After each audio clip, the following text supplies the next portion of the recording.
bienvenue à tous dans ce nouveau webinaire d'expertise climat. Destination des journalistes, on est ensemble pour 1 heure. Avant de commencer, quelques mots sur expertise climat. Nous sommes une association à but non lucratif, apolitique et financièrement indépendante. Donc, nous sommes financés par la philanthropie et des subventions publiques et notre mission est d'aider les journalistes et les scientifiques à travailler ensemble pour pouvoir collectivement éclairer le débat public sur les grands défis environnementaux.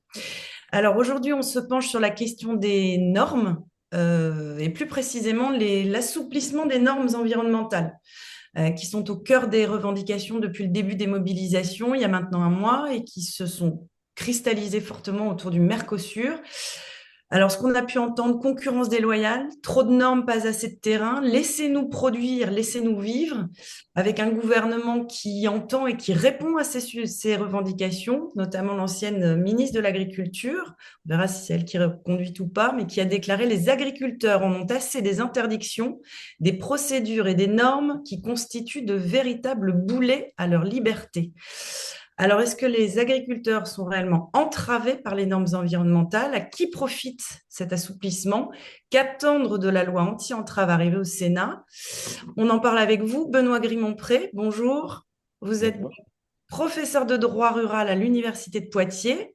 Et Dorian Guinard, vous êtes maître de conférence à l'Université Grenoble-Alpes. J'arrive jamais à le dire, celui-ci. Spécialiste en droit de l'environnement et spécialisé sur la question des pesticides. Bonjour. Euh, Bonjour Amélie, bonjour Sandrine. Quelques règles de participation avant de commencer. Pour ceux qui ne connaissent pas, vous n'hésitez pas à poser vos questions au fur et à mesure dans le chat en mentionnant, s'il vous plaît, votre nom, votre rubrique et votre rédaction. Et puis on garde du temps après pour un échange. Vous pourrez rouvrir votre micro, ce sera plus sympathique. Et je demande à nos experts de bien vouloir respecter leur temps de parole pour qu'on puisse laisser du temps aux questions. Je vous remercie et on commence avec vous, Benoît Grimont-Pré. Avant de voir si les agriculteurs sont réellement entravés, une interrogation d'abord. Est-ce que vous pensez qu'il y a des évolutions dans cette crise agricole par rapport au début de l'année qui expliquent la forte contestation des normes environnementales? Bonjour à tous. Merci Agathe pour ce lancement. Je vais partager justement sur cette thématique mon diaporama.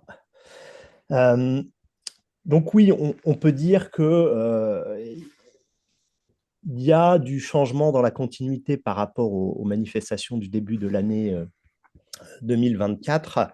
Il y a quelques petits éléments qui ont évolué. Déjà, on a affronté une année noire hein, d'un point de vue agricole, puisque les conditions climatiques ont été particulièrement défavorables, avec des chutes de production dans plusieurs domaines. Là, j'ai pris l'exemple des céréales à paille, moins 22% de production cette année. Donc, voilà, une année difficile sur le plan strictement agricole. Ensuite, en raison des changements politiques, la politique agricole, elle, a été arrêtée complètement. Des promesses avaient été faites par le précédent, alors le précédent, celui même d'avant, gouvernement en matière de simplification. Il y avait un projet de loi d'orientation agricole qui avait été adopté à l'Assemblée et qui était arrivé au Sénat. Tout cela a été arrêté, donc ça a alimenté aussi la colère des agriculteurs. S'est ajouté là-dessus la perspective de signature de l'accord du Mercosur. Et le cocktail est encore plus détonnant puisque nous avons des élections aux chambres d'agriculture prévues au mois de janvier 2025, ce qui entraîne une surenchère syndicale dans les propositions, sachant que la coordination rurale a le vent en poupe. C'est un syndicat qui maîtrise aujourd'hui 3 chambres, hein, Lot-et-Garonne, Vienne et Haute-Vienne. Donc chez moi, c'est la coordination rurale. Donc je l'ai expérimenté et c'est un syndicat qui est très anti-norme. Voilà, très très libéral et très anti-norme. Voilà pour ce premier point. Si j'enchaîne après, je poursuis Agathe, du coup. Euh, Oui, allez-y. Alors, on parle beaucoup des normes environnementales, elles sont nombreuses, mais j'avais envie quand même de les restituer. On trouve 2 registres en fait de normes environnementales dans le discours des agriculteurs. Il y a les normes administratives qui existent dans le cadre de la politique agricole commune, et la dernière PAC a quand même fait monter en puissance un certain nombre d'exigences environnementales minimales pour que les agriculteurs puissent toucher les aides économiques. À mon avis, au quotidien, ce sont les contraintes les plus importantes pour l'ensemble des agriculteurs parce que la plupart demandent ces aides économiques. Et là, c'est vrai qu'on a des règles assez tatillonnes, assez complexes, voilà, pas toujours faciles à respecter, sachant que le contrôle aujourd'hui se font surtout par voie satellitaire, donc ce qui entraîne des erreurs et des discussions avec l'administration. À côté de ça, vous avez des grandes mesures de police environnementale, donc qui viennent, celles-ci, typiquement du droit de l'environnement, en matière de fertilisation azotée, donc les engrais, en matière d'usage de pesticides pour protéger les cultures, de gestion de l'eau, de protection de la biodiversité.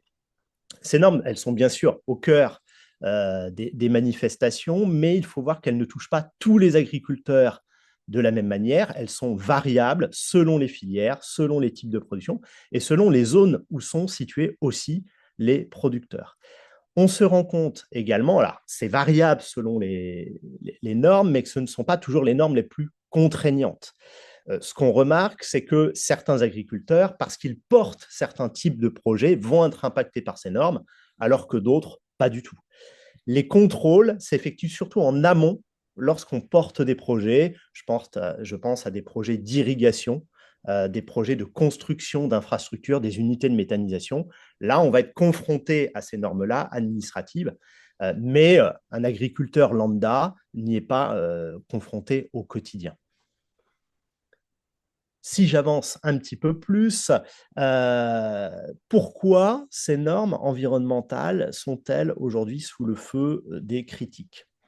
Ce sont des normes déjà mal aimées dans la profession agricole. Alors, je généralise, bien entendu, je donne des grandes tendances, mais ce sont des normes qui sont considérées comme exogènes à l'agriculture, c'est-à-dire qu'elles viennent d'autres politiques publiques que la politique agricole, donc elles viennent se greffer sur les règles agricoles, et donc des normes extérieures ne sont pas très, très bien perçues dans le milieu rural. Ce sont des normes aussi qu'on pourrait appeler improductives ou contre-productives. C'est-à-dire que c'est des normes qui vont contre l'idée de produire plus. Ce sont des surfaces d'intérêt écologique sur lesquelles on ne peut pas tellement produire, des zones qu'on ne peut pas traiter avec certains produits déjà chers.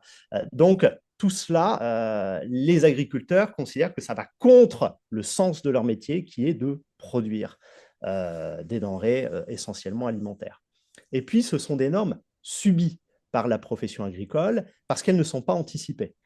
En réalité, la profession agricole fait du lobbying pour ne pas que ces normes soient adoptées.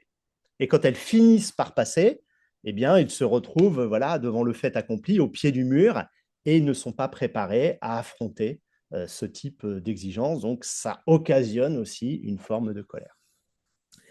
Ensuite, ce sont des normes qui, sur le fond, ne sont pas comprises. Alors, on entend beaucoup, et même récemment, des sondages comme quoi c'est l'argument économique et le coût économique de ces normes qui priment. Autrement dit, 90% des agriculteurs seraient sans problème en faveur du changement si ça n'entraînait aucune perte sur leurs revenus. Personnellement, pour travailler depuis 20 ans sur ce sujet-là, j'ai beaucoup de doutes sur ce système très déclaratif. À mon avis, il y a une hostilité beaucoup plus profonde et beaucoup plus fondamentale que cela envers ce type de normes. Plusieurs éléments. Déjà, beaucoup d'agriculteurs estiment que de nouveaux changements sont inutiles. Inutiles parce qu'ils ont déjà accompli des efforts dans les champs. Et c'est vrai, il y a eu des efforts, voilà. On a réduit les doses de pesticides, mais aussi parce que les doses sont plus concentrées. On essaye de faire en sorte de protéger davantage le milieu naturel, on laboure moins systématiquement. Donc, il y a une rationalisation des pratiques. Pour beaucoup d'agriculteurs, ça suffit, en réalité. Il n'y a pas de matière à aller beaucoup plus loin. Ensuite, ce sont des normes qui ne sont pas comprises parce que elles sont pour eux dictées par les urbains, dictées d'en haut, et sont déconnectées des réalités de terrain. Donc, ils n'y adhèrent pas. Et puis, ce sont des normes qui sont jugées liberticides. Liberticides parce que la profession agricole et le milieu rural est attaché au sacro-saint droit de propriété, donc le droit de faire ce qu'on veut chez soi, attaché aussi à la liberté d'entreprendre. Aujourd'hui, l'agriculture, c'est une activité essentiellement économique et il y a une financiarisation très importante du secteur qui nécessite de la liberté pour investir, pour se développer, pour s'agrandir. Et forcément, restreindre les pratiques va complètement à l'encontre de cette démarche de développement. Si je poursuis, on entend aussi beaucoup dans les médias, et c'est repris par le politique, l'argumentaire de la surtransposition des normes. Comme quoi la France irait beaucoup plus loin que les pays voisins, et je ne parle pas des pays de l'autre bout du monde.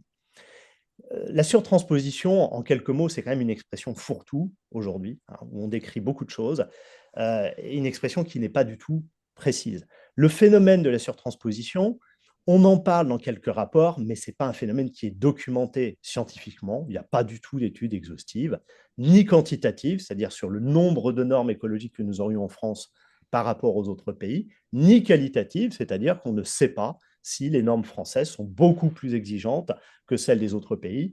Personne n'a mené, à ma connaissance, ce travail-là. Surtout que le sujet est toujours abordé sous le prisme assez réducteur des pesticides. Hein, c'est l'angle d'attaque de ce discours-là. Alors, sur les pesticides, et Dorian il complétera parce que c'est aussi son domaine, c'est vrai que la loi française parfois a devancé la politique européenne. On a interdit en France certains produits avant que l'Europe le fasse. Il y a encore quelques produits interdits en France autorisés au niveau européen. La figure emblématique, ce sont ce qu'on appelle les néonicotinoïdes, NNI, voilà, interdits par la loi biodiversité de 2016. En 2018, la loi Egalim va un peu plus loin parce qu'elle interdit des produits similaires aux néonicotinoïdes qui ont des modes d'action identiques. Donc la France va un peu plus loin ici que l'Europe. Petite information, le Conseil d'État, en 2022, a annulé quand même justement l'interdiction de 2 substances qui étaient assimilées à des NNI. Voilà, parce que justement, la France allait beaucoup plus loin et n'avait pas justifié par rapport au droit européen qu'elle allait beaucoup plus loin. Mais aujourd'hui, on peut quand même parler d'un phénomène relativement résiduel. Il y a une molécule voilà, qui fait beaucoup débat, l'acétamipride, qui est un néonicotinoïde, voilà, que la filière noisette ou betterave réclame par rapport aux concurrents. On pourrait y revenir si vous voulez.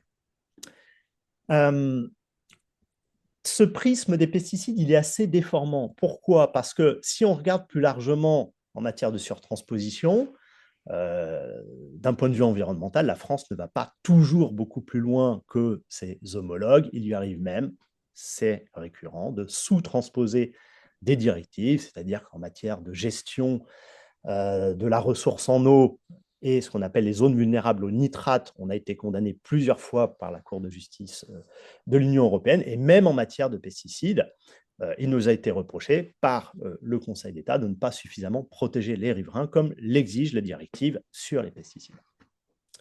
Et puis, un autre élément important, c'est que la protection de l'environnement, ce n'est pas qu'une compétence européenne, c'est une compétence nationale.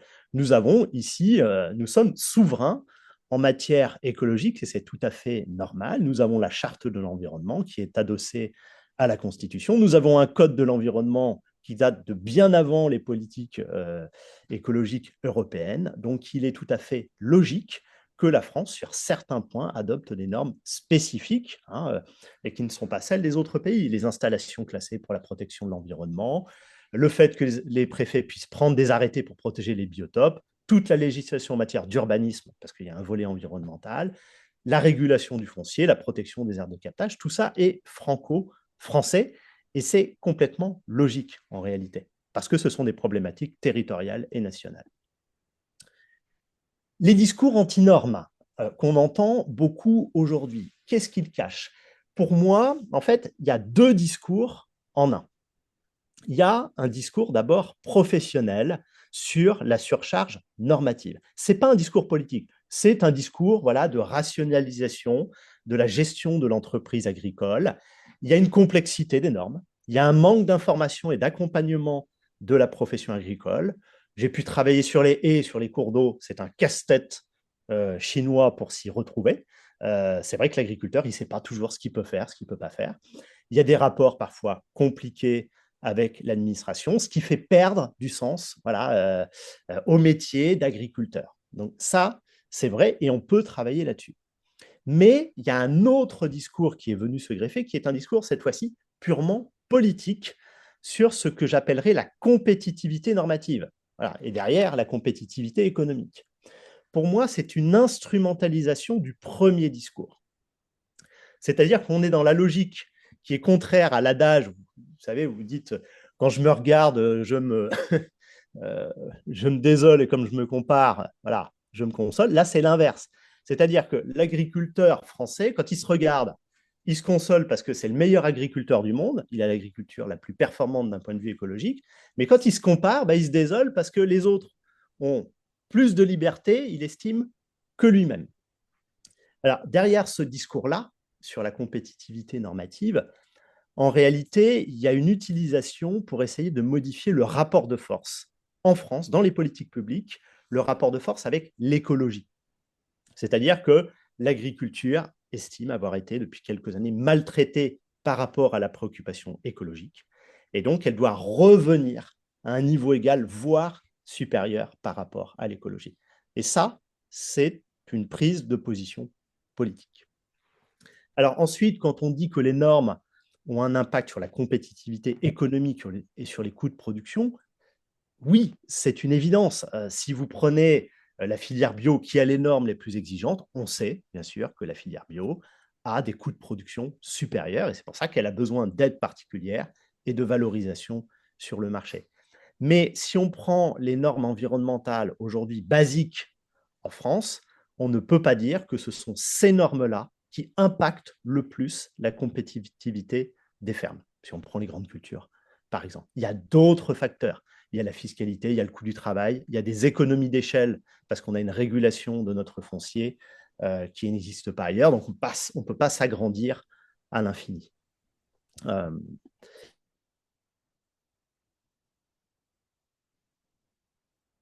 Benoît, on t'entend plus? T'as coupé ton micro? Rétablir mon temps. Ouais, voilà, j'ai fait une fausse manip, désolé.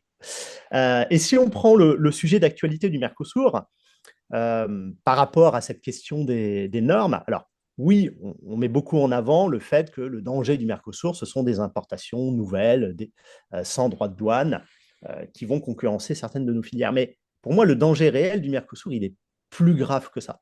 C'est vraiment le fait que ça va rendre l'Europe illégitime à l'avenir pour mener des véritables politiques de transition écologique. Parce que tout simplement, sur ce sujet-là, l'Europe a fait primer des intérêts économiques sur des intérêts écologiques et la profession agricole l'a complètement noté. Elle l'a enregistré, ça. Elle sait que le traité va passer, donc elle va en profiter tout simplement pour renforcer son lobbying et pour obtenir davantage de choses par rapport à ses propres préoccupations.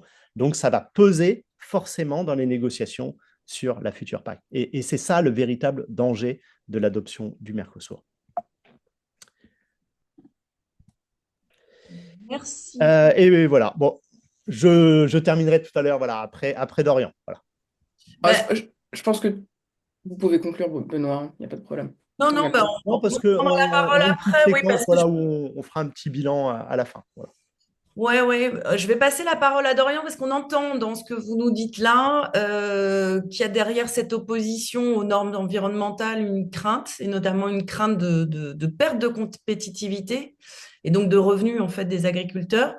Ce qui semble confirmer, d'ailleurs, je m'appuie sur un sondage Elab où il apparaît que 74% des agriculteurs jugent les normes utiles pour protéger le milieu naturel, les consommateurs et eux-mêmes. Alors, vous avez parlé des sondages, on peut, voilà.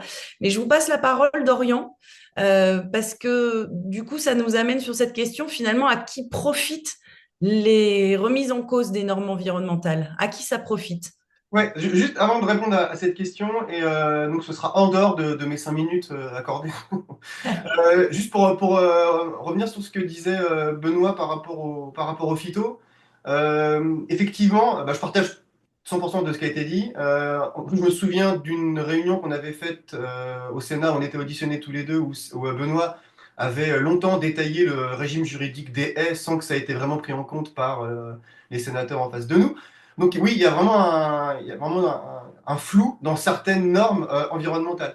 Le truc sur les phytos, c'est qu'il n'y a effectivement aucune étude qui montre quantitativement et qualitativement la surtransposition, c'est-à-dire aller au-delà d'une directive. En droit, c'est ça, hein, c'est aller au-delà des exigences d'une directive. Et il se trouve que dans les phytos, vu qu'à 99,99%, à part une seule directive, c'est des règlements, on ne peut pas surtransposer. Bon, ça, a priori, juridiquement, c'est pas très très compliqué. Il se trouve que le Sénat, comme l'Assemblée nationale, n'a pas vraiment intégré ça en termes de raisonnement, parce que les dernières propositions de loi qu'on voit à l'Assemblée ou au Sénat, ils parlent encore de mettre fin à la surtransposition dans le domaine des phytos, ce qui n'a aucun sens.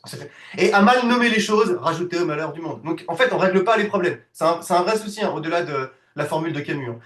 L'autre truc, c'est qu'il y a quand même un avis du Conseil d'État en 2018, parce que ça fait très longtemps hein, que l'antienne de la surtransposition revient. En 2018, le Conseil d'État avait consacré un petit peu de temps là-dedans. Je peux vous mettre le lien si vous voulez dans le chat là. Moi, j'invite toujours à regarder ce que dit le Conseil d'État, parce que généralement, c'est une base de discussion qui permet d'objectiver les discours. Voilà, c'est envoyé. Euh, Ça a 6 ans, ça date un tout petit peu, hein. Moi, j'en ai vu deux, a priori, des surtranspositions réelles dans le domaine agricole. Il y en a une sur les poussins, où la France et l'Allemagne sont allés un peu plus loin que le reste des pays de l'Union. Et sur les dernières moutures, on va regarder les ICPE. Il se trouve que, éventuellement, en fonction de l'évolution du cadre national, peut-être que les ICPE, on ira un petit peu plus loin que ce que disent les directives. On va regarder. Mais effectivement, il n'y en a pas beaucoup. Après, est-ce qu'il y a des marges d'appréciation dans le cadre réglementaire? Oui, aucun problème. Juste pour compléter ce qu'a dit Benoît, effectivement, sur les substances actives qui avaient été interdites par la France, au-delà de l'acétamipride, qui est le néonicotinoïde qui reste, il y a un décret qui avait été annulé parce qu'on avait pris une mesure générale, mais le décret, qui est le même, hein, qui concerne les mêmes substances, mais en tant que mesure d'urgence, a été validé par le Conseil d'État. Donc, en l'état, et je vais revenir rapidement après là, sur ce que changent les deux propositions de loi qui ont été déposées au mois d'octobre et au mois de novembre. En l'état, on a trois substances actives qui restent interdites en France et qui vont un peu plus loin du coup que ce que l'Union européenne fait. Juste un truc, et il faut quand même le rappeler à chaque fois, si la France interdit certaines substances actives, mais souvent elle demande des dérogations quand même pour les utiliser, hein. Donc il faut regarder, alors, en violation d'ailleurs du droit de l'Union, mais enfin, elle les demande quand même. Nous, par exemple, un truc à retenir, Annie Genevard, avant d'être ministre démissionnaire, avait demandé pour la chicorée et l'endive des dérogations de produits qui sont relativement, voire très dangereux, qui sont les trialates, qui ont été retirés de façon unilatérale en France en 2023 et qui n'étaient autorisés que dans 5 ou 6 pays de l'Union. Donc vous aviez quand même 20 à 21 pays de l'Union qui n'autorisaient pas ces trialates et que la France, elle, autorisait. Donc, si on interdit certaines substances actives que les autres pays autorisent, on est aussi en France dans des autorisations que des autres pays interdisent. Ce qu'on disait à Agathe la dernière fois sur les exemples croisés, et ça rejoint ce que dit Benoît, on n'a pas d'étude qui fait à chaque fois du quantitatif et du qualitatif sur les substances interdites et autorisées. Alors, du coup, on revient sur les questions qui avaient été préparées sur à qui vont profiter un petit peu ces remises en cause environnementales. Et ben, si on regarde les deux propositions de loi que sont la proposition de loi Fangy du nom du député et la proposition de loi Duplon du sénateur, qui se rejoignent partiellement de toute façon, ah bah d'abord aux filières qui vont beaucoup utiliser les phytos, hein. Donc, ce qui est intéressant, c'est que il faut comparer les revenus par agriculteur. Donc, jamais penser, mais ça, j'apprends rien à personne, hein, il n'y a pas des agriculteurs, il y a une extraordinaire hétérogénéité du monde agricole, et donc, en fonction des mesures, il faut regarder quel type de mesure va avoir un effet sur quel type de fonction agricole. Évidemment, la disparité des revenus entre les éleveurs bovins, ovins et caprins est absolument sans comparaison avec, par exemple, les grands céréaliers ou certains types de maraîchage ou certains viticulteurs. Donc là, ça va clairement profiter aux gens qui utilisent des phytos, donc évidemment les céréaliers, toujours les céréaliers. Il faut vraiment toujours aussi mettre de côté les betteraviers, qui font partie des filières qui génèrent le plus d'argent, hein. La filière betterave, c'est entre 5 et 6 milliards de revenus, enfin de chiffre d'affaires annuel. C'est 22 000 emplois directs, 45 000 emplois indirects. Donc c'est un très très gros morceau. Les betteraviers, et en réalité, même si on met beaucoup en avant en ce moment la fragilité de la filière noisette, c'est en réalité la filière betterave derrière qui va profiter éventuellement de la réintroduction de l'acétamipride, qui est le néonicotinoïde que Benoît a évoqué tout à l'heure. Donc aussi les arboriculteurs qui sont, alors eux, plutôt dans des difficultés, il n'y a pas de problème, et les viticulteurs, parce que la viticulture est une industrie, enfin, est un secteur qui a de mémoire entre 7 et 8% de surface agricole utile et qui doit utiliser entre 20 et 22% des phytos. Donc c'est eux qui vont vraiment beaucoup utiliser. Ils sont assez silencieux ces derniers temps, les viticulteurs, notamment par rapport au Mercosur, car ils font partie des rares secteurs du domaine agricole qui vont profiter de la détaxation. Donc généralement, ceux qui vont profiter de l'assouplissement des normes en matière de phyto sont pas ceux qui ont des vrais problèmes de revenus. Première chose à retenir, c'est statistique.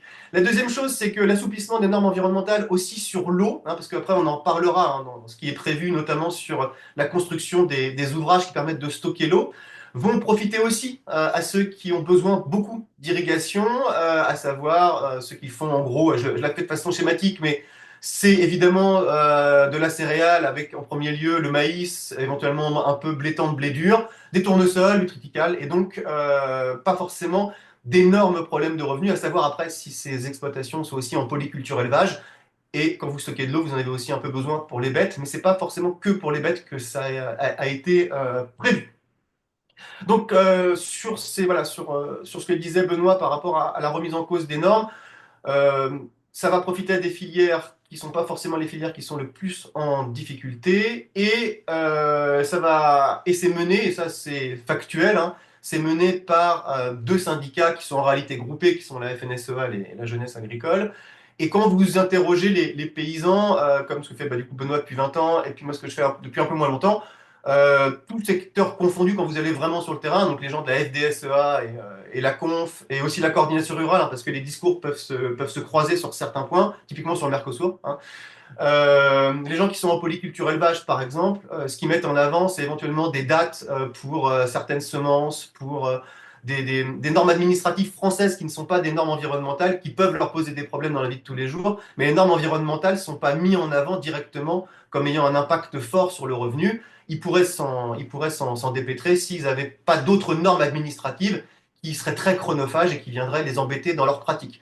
Donc ce qui est intéressant, c'est que dans la remise en cause des normes environnementales par les syndicats agricoles majoritaires, il y a toujours ces normes environnementales qui sont mises en avant, alors qu'il y a d'autres normes administratives qui sont beaucoup plus chronophages, notamment typiquement les demandes de subventions, c'est un vrai casse-tête. Et donc du coup, c'est pas celles qui sont mises médiatiquement en tout cas et relayées par les syndicats agricoles majoritaires. Parce qu'en réalité, la question centrale de tout ça, mais encore une fois, je n'apprends rien à personne, la question centrale et la question centrale, pour faire à chaque fois une répétition par 3 fois, comme le faisait l'ancien gouvernement démissionnaire, c'est le revenu. C'est ça la question centrale. Et donc le revenu que ce soit par une remise en cause de la PAC, par une rémunération des services écosystémiques, par une rémunération proportionnée aux coûts de production, qui sont les vraies réformes structurelles à mener pour sortir du malaise agricole, n'est pas absolument pas attaqué par le gouvernement en termes de réformes, ils ne sont pas attelés, et donc c'est beaucoup plus facile et c'est beaucoup plus politiquement vendeur de s'attaquer à des réformes législatives pour remettre en cause des outils de protection de l'environnement que s'attaquer politiquement à une répartition des revenus et donc à des intérêts catégoriels relativement puissants, notamment l'agrodistribution.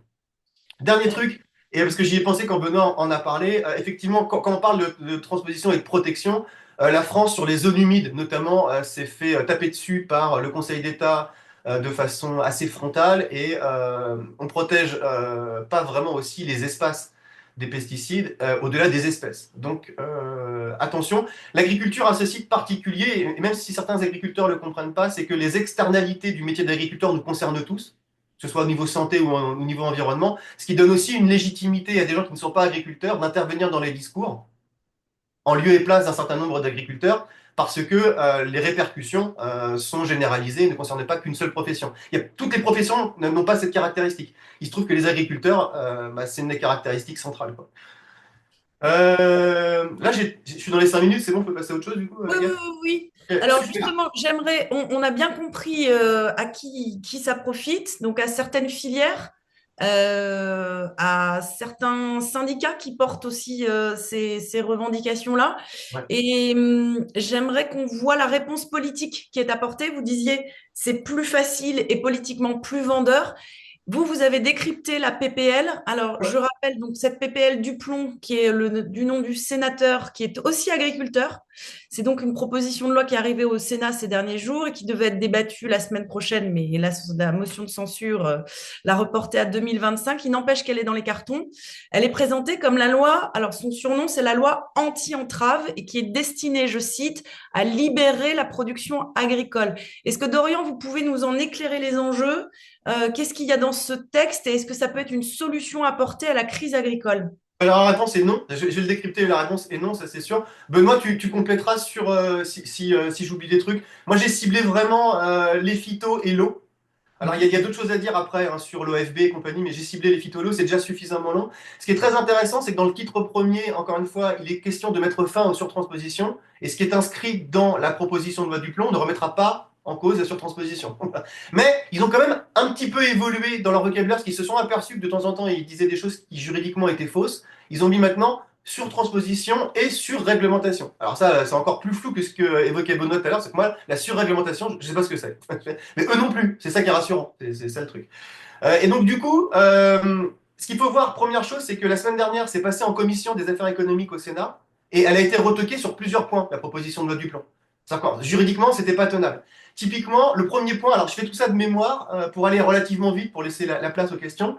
Il y avait premier truc, c'était donner au ministre de l'Agriculture le pouvoir de s'opposer à une décision de retrait d'une substance active ou d'un produit par le directeur général de l'ANSES, ce qui en réalité...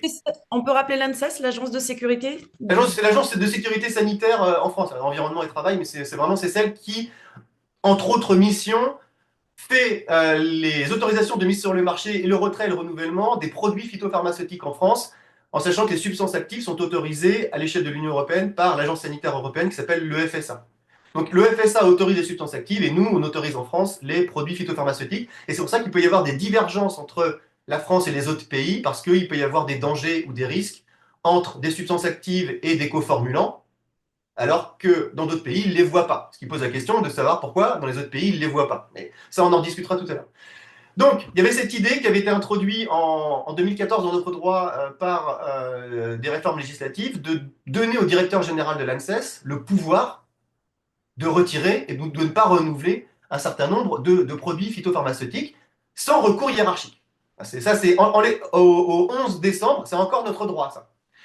Ils veulent revenir dessus, beaucoup de sénateurs de droite et d'extrême droite, pour redonner un pouvoir à... ceci n'est pas un jugement politique, hein, c'est vraiment factuel. Hein. Ça ne vient que de la droite et de l'extrême droite, ce type de revendication politique. Et donc c'est de redonner du pouvoir au ministre de l'Agriculture pour rééquilibrer les décisions par rapport au directeur général de l'ANSES. Et donc ce qu'ils avaient dit dans la première mouture de la proposition de loi, c'était de s'opposer au directeur général de l'ANSES en prenant en compte des impératifs environnementaux et de santé, mais aussi en mettant dans la balance, ça c'est le terme exact, en mettant dans la balance les distorsions concurrentielles que ça pouvait générer par rapport à d'autres États membres. Or ça, c'est totalement contraire au droit de l'Union européenne, parce que ça ne figure jamais dans les règlements du droit de l'Union européenne, notamment le règlement principal qui date de 2009 et qui s'appelle 1107-09. Et donc là, il y avait un très très gros risque d'invalidation de la loi pour inconventionnalité. La Commission l'a vu, a décidé d'enlever la dimension économique, même si politiquement ça reste, et on verra au niveau des discussions qu'il y a au Sénat si ça ne revient pas par une porte dérobée. Mais donc l'intention politique, elle est là. La Commission a supprimé ça, mais alors regardez, c'est là où ça devient rigolo, enfin intéressant juridiquement, c'est qu'aujourd'hui, dans ce qui a été modifié par la Commission européenne, l'article, alors ça c'est l'article 1313 du Code de santé publique qui a été modifié, le ministre peut évoquer un dossier et le directeur général de l'ANSES peut s'en remettre à la décision du ministre chargé de l'agriculture. C'est comme ça que c'est fait. Mais la question qu'il faut se poser, c'est si le ministre va juger du retrait ou du non-renouvellement d'un produit sur exactement les mêmes critères que le directeur général de l'ANSES, et les sénateurs le disent, hein, ils doivent juger en fonction des critères européens. Quel est l'intérêt de transférer le pouvoir au ministre en lieu et place du directeur général de l'ANSES s'il juge selon les mêmes critères? En réalité, la volonté demeure de redonner un pouvoir politique qui diffère de celui du directeur général de l'ANSES, c'est-à-dire, et c'est le constat à la fin qui est le seul qui puisse être tiré, c'est de redonner un pouvoir politique qui ne s'appuierait pas uniquement sur des données scientifiques. Sinon, ça n'a aucun intérêt. Ça n'a strictement aucun intérêt. faudra interroger les sénateurs sur cette volonté qu'ils ont eue en commission et dans la proposition de loi Duplon, du coup, bah, de se substituer au directeur général de l'ANSES, alors que techniquement, ça n'a strictement aucune avancée. Deuxième, je passe rapidement dessus. Deuxième, parce que c'est très technique et je pourrais y répondre éventuellement dans les questions. Deuxième modification d'importance, c'est une suppression de l'article 253-8 du Code rural qui, en gros, redonne la possibilité pour la France de commercialiser et d'autoriser l'acétamipride, que tout le monde connaît du coup maintenant, parce que c'est les derniers néonicotinoïdes autorisés dans l'Union européenne. Il est autorisé jusqu'en 2033, donc c'est un vrai enjeu. C'est documenté scientifiquement par énormément d'études, hein, l'impact sur les abeilles et sur les vers de terre, y compris en enrobage de semences de l'acétamipride, qui était a priori, hein, je dis bien a priori, le moins dangereux des 5 substances qui étaient autorisées, mais il est quand même dangereux, faut pas se voiler la face. Et donc, il y en a une deuxième substance qui est alors moi j'appelle le flupi, mais dont son vrai nom c'est le flupiradifurone, qui lui est autorisé jusqu'en décembre 2025. Donc il y a un petit enjeu quand même si on le réintroduit en janvier-février avec les navettes parlementaires. Il a été interdit en France par des décrets de 2020 qui n'ont pas été annulés, cela par le Conseil d'État.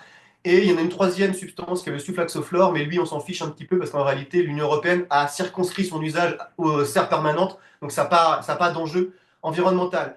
Qu'est-ce que ça signe comme volonté politique ici? Bah, ça signe le fait que c'est une réponse à des intérêts catégoriels. Alors on dit la noisette pour sauver la filière, la réalité c'est que c'est surtout pour aider la filière betteravière à compenser son chiffre d'affaires qui a un tout petit peu baissé sur 2023-2022, mais en réalité, ça a aussi baissé en raison d'aléas climatiques et plus qu'en raison de pression des pucerons sur le rendement.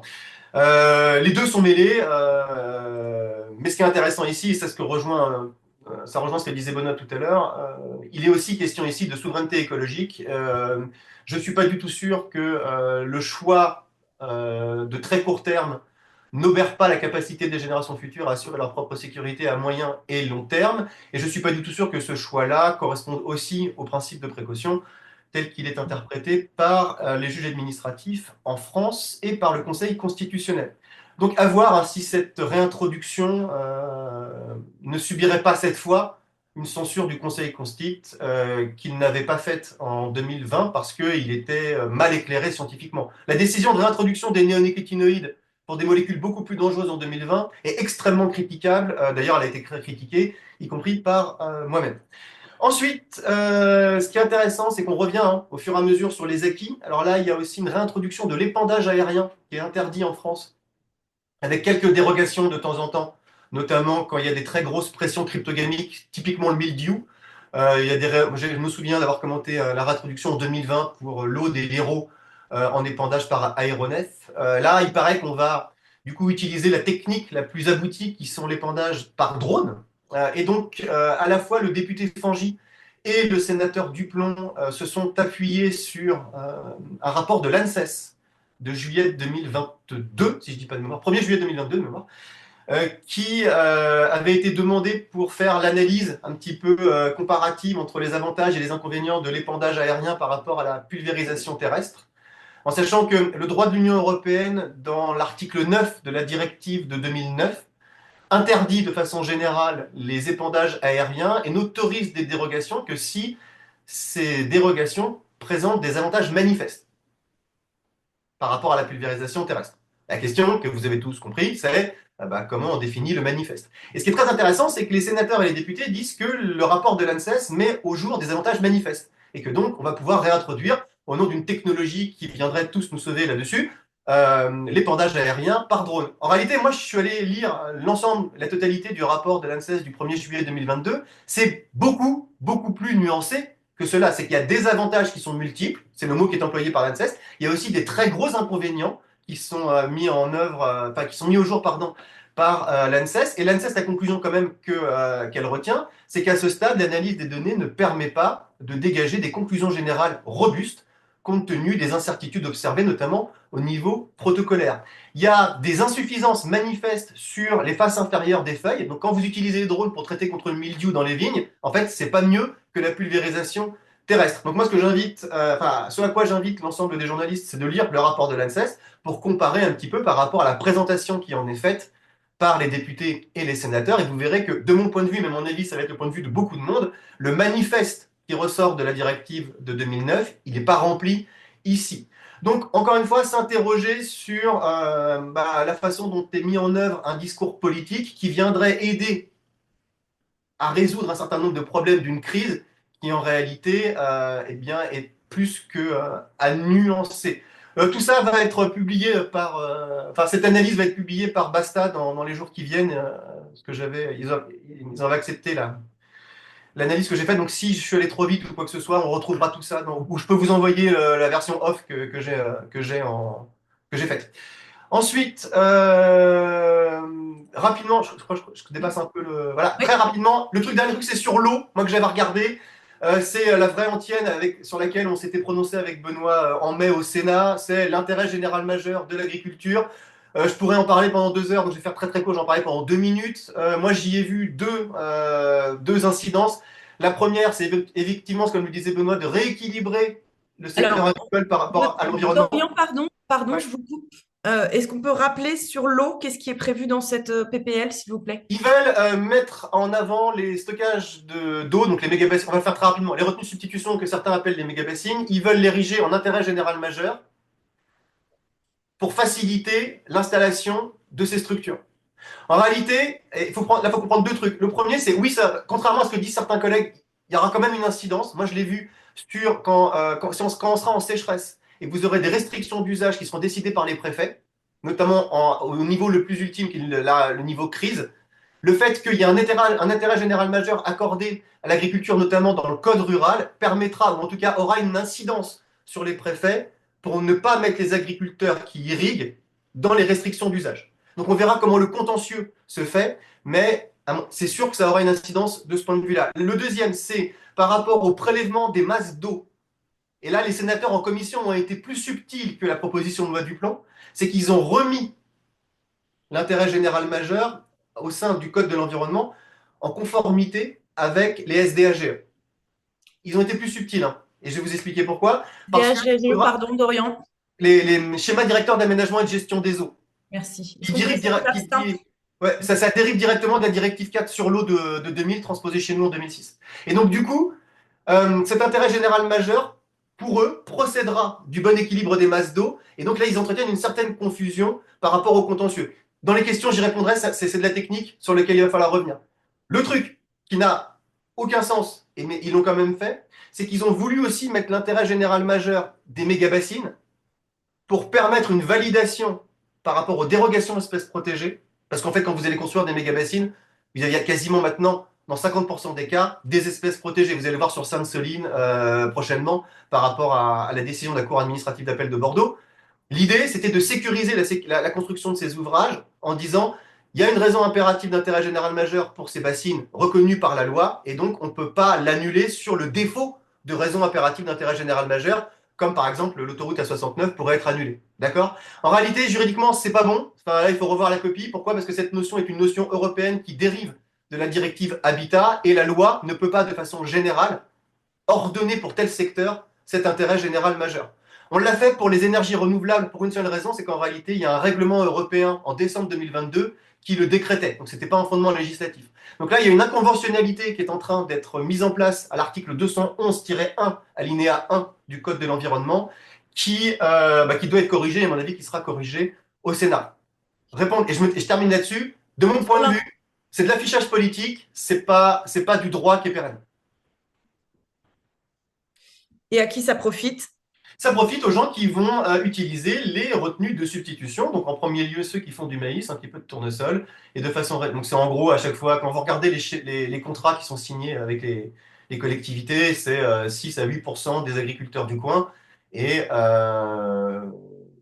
c'est à peu près les productions que je viens d'évoquer, maïs, tournesol, à la marge d'autres cultures du type blé.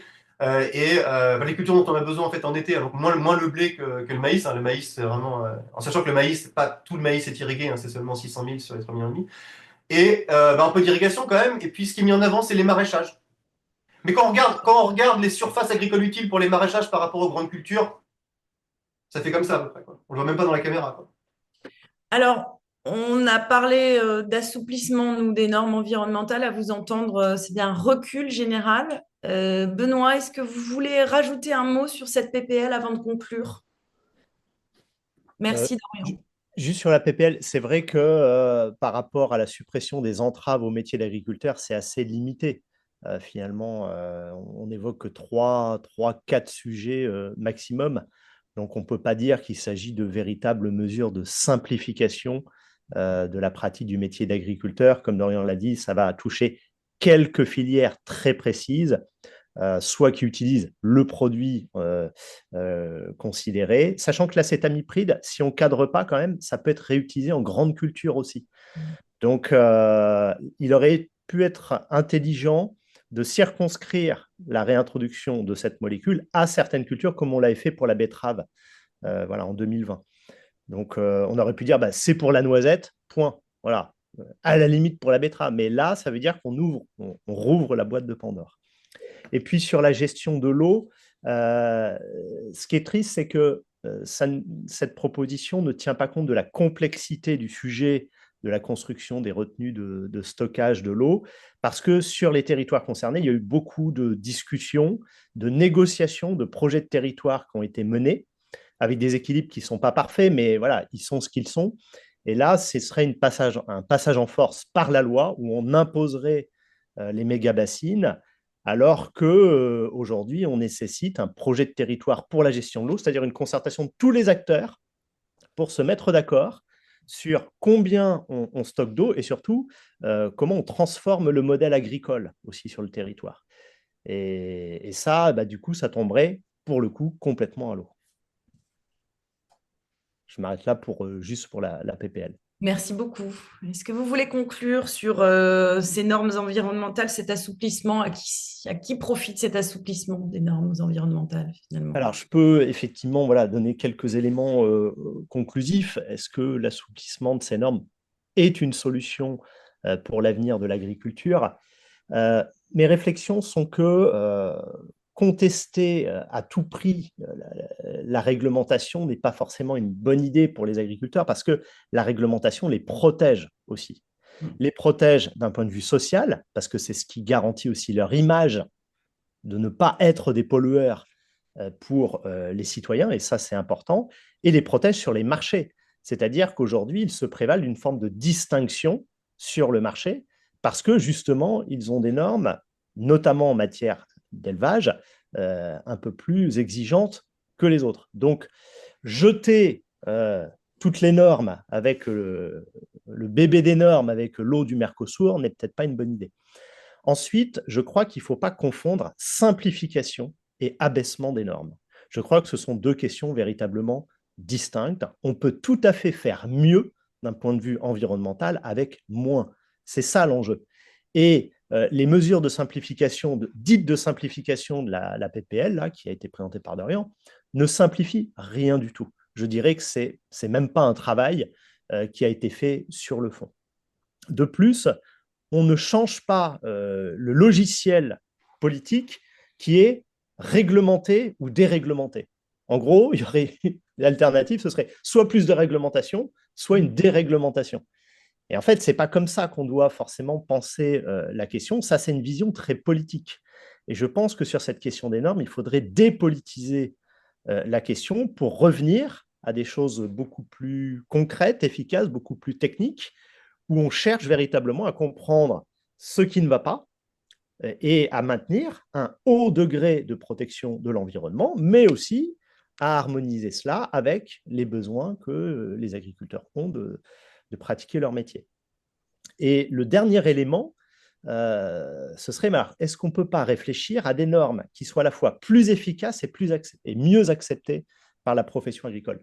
Plus efficaces, on ne peut pas faire pire qu'aujourd'hui. Parce qu'aujourd'hui, on est bardé de normes, mais on ne peut pas dire que ce soit très efficace. Tous les rapports nous montrent qu'on a une dégradation des milieux, que les nappes d'eau sont contaminées, qu'il y a une chute de la biodiversité, que les sols s'appauvrissent, etc. Donc l'objectif aujourd'hui, il n'est pas atteint. Et les normes ne sont pas acceptées. Donc je dirais, on a un peu faux sur tous les tableaux. Quelques pistes pour avancer. Moi, j'avance ce que j'appellerais la révolution normative par le haut.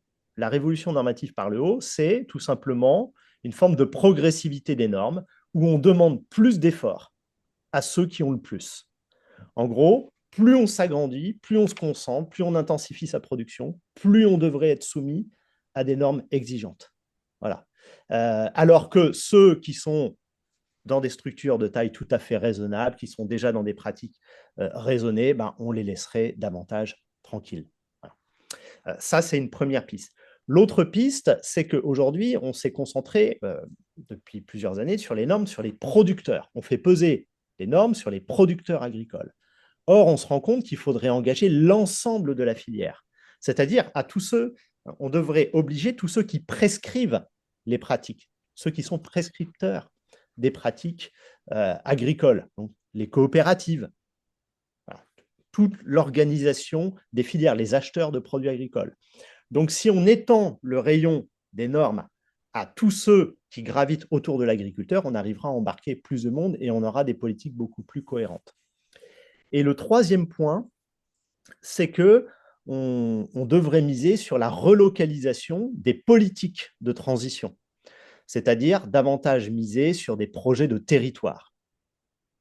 Pourquoi? Parce que, hormis l'hypothèse particulière des bassines, d'un point de vue plus général, l'échelle territoriale est beaucoup moins conflictuelle. C'est-à-dire qu'on n'est pas dans des revendications localement très politiques, on est sur des enjeux beaucoup plus concrets, où là, les agriculteurs acceptent de se mettre autour de la table avec les collectivités locales, avec des associations environnementales, citoyennes, de consommateurs, pour parler d'enjeux concrets. Enjeux concrets, ça va être protéger la ressource en eau, en qualité et en quantité, c'est mettre en place des projets d'alimentation de territoire, de préservation, voilà, d'un territoire qui présente certaines qualités, une biodiversité, un paysage, etc. Et ça, les agriculteurs sont prêts à jouer le jeu et c'est beaucoup moins politique que les revendications aujourd'hui portées au plan national. Ouais, je m'arrêterai là. Merci beaucoup à tous les deux. Bon, difficile de résumer un petit peu tout ce qu'on a entendu. Agathe, je peux dire un Oui, mot? Dorian, vous avez un mot. 3. Merci de respecter les questions après. Ouais, les normes environnementales, elles peuvent avoir des distorsions concurrentielles.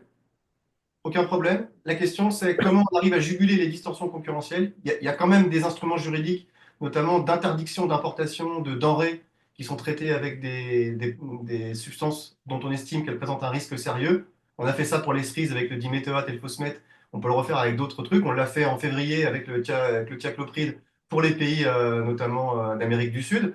Donc il y a aussi une volonté politique de protéger les agriculteurs en mettant en action des instruments juridiques existants qui n'est pas généralisé aujourd'hui. Hein. Donc il y a aussi ce poids politique, deux poids, deux mesures qu'il faut avoir en tête. Ça, c'est la première chose. La deuxième chose, c'est le mantra qui est à chaque fois mis en avant sur pas d'interdiction sans solution pour les pesticides, est un mantra qui n'a juridiquement strictement aucun fondement à partir du moment où on interdit si ça présente un risque sérieux pour la santé ou pour l'environnement. Donc si les politiques ou le directeur général de l'ANSES ne le fait pas, et moi j'invite tout le monde à avoir en tête ce qui s'est passé pour le S-métolachlore, où à un moment donné, les gens de l'ANSES, ils ont dit, non mais là, il y a un vrai souci quand même.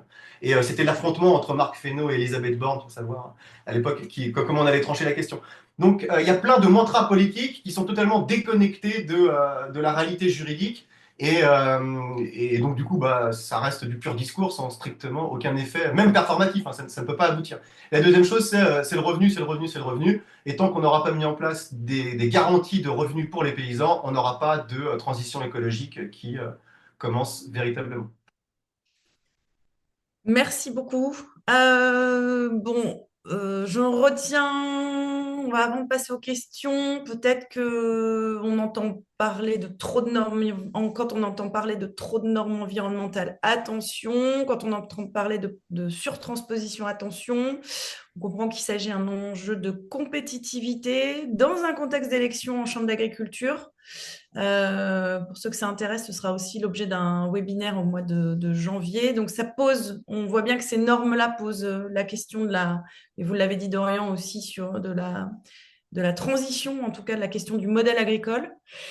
On comprend bien que tout cet affaiblissement des normes profite à une frange des agriculteurs qui ne sont pas forcément les plus fragiles, dont la voix est largement portée, entendue, alimentée aussi par des intérêts politiques. Mais donc, en tout cas, ce n'est pas sur le front d'une remise en cause de ces normes que se jouera la sortie de crise, si je vous entends bien. Et merci beaucoup, Benoît, d'avoir ouvert d'ailleurs des nouvelles perspectives peut-être plus constructives pour sortir de ce malaise et de cette crise.